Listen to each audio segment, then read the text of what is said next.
Assalamualaikum. Peace to you all. My name is Saba Ahmedo. I'm a law student at American University. I am here to ask you a simple question. I know that we portray Islam and all Muslims as bad, but there's 1.8 billion Muslim followers of Islam. We have 8 million plus Muslim Americans in this country, and I don't see them represented here. But my question is, how can we fight an ideological war with weapons? How can we ever end this war? The jihadist ideology that you talk about, it's an ideology. How can you ever win this thing if you don't address it ideologically? Great question. I am so glad you're here, and I am so glad you brought that up because it gives us an opportunity to answer. What I find so amazing is since the beginning of this panel, which we are here about Bengasi attack against our people, not one person mentioned Muslims. We are here against Islam, or we're launching war against Muslims. We are here to discuss how 4 Americans died and what our government is doing. We were not here to bash Muslims. You were the one who brought up the issue about most Muslims, not us. And since you brought it up, allow me to elaborate with my answer. There are 1.2 billion Muslims in the world today. Of course, not all of them are radicals. The majority of them are peaceful people. The radicals are estimated to be between 15 to 25%, according to all intelligence services around the world. That leaves 75% of them peaceful people. But when you look at 15 to 25% of the world Muslim population, you're looking at 180 million to 300 million people dedicated to the destruction of Western civilization. That is as big of the United States. So why should we worry about the radicals, 15 to 25%?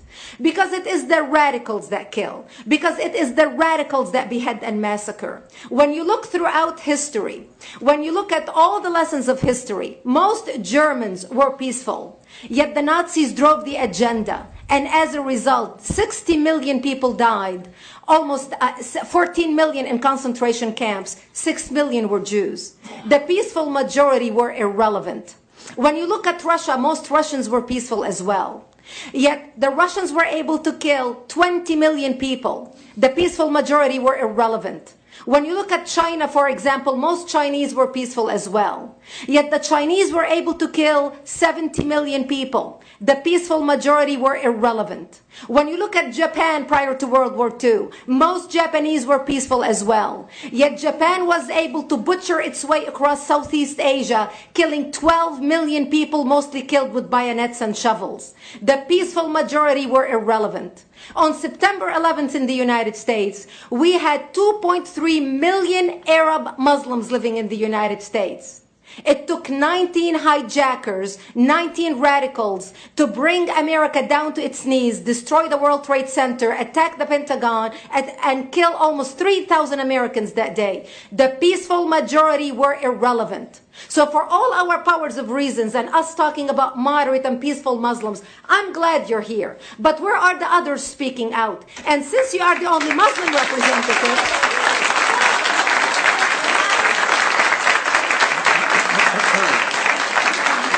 save the applause till the end.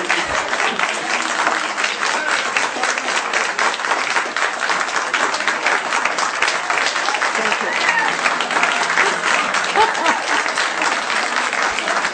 Thank you. And since you're the only Muslim representative in here, you took the limelight instead of speaking about why our government, and I assume, are you an American? You're an American citizen. So as an American citizen, you sat in this room and instead of standing up and saying a question or asking something about our 4 Americans that died and what our government is doing to correct the problem, you stood there to make a point about peaceful, moderate Muslims. I wish you brought 10 with you to question about how we can hold our government responsible. It is time we take political correctness and throw it in the garbage where it belongs and start calling it fair.